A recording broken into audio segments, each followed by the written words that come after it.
News Day, Tori Day. Young Sport Academy for Bamenda, where they call us say Yosa, na pa Young Credit Club. A president, where they call it say Emmanuel Mimba.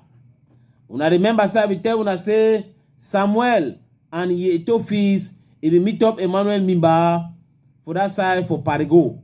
And Saint Parigo, Balangala Bata Bonde, Galangala Bodemo, He meet up the Naktori. The Naktori. He talk now say, he explain for people, say, they discuss so with President for Fekafood. President for Fekafood tell you, say, that money where government get, say me they give them. You know the whole land for do anything. Say, the condition for say me the money come out, no be say me club then give bank account. No. Now say me they justify, say, they run their club then correctly, they pay salary for player then correctly. And then when they justify that one, they give their bank account, the money they sign them, they give them.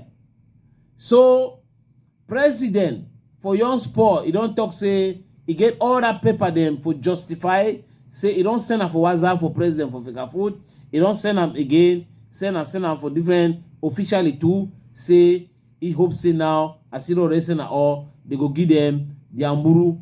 Now, so, we wait now for see if really Young Sport don't justify, say, they don't give Mburu. We will see. Countryman, countrywoman, News Day.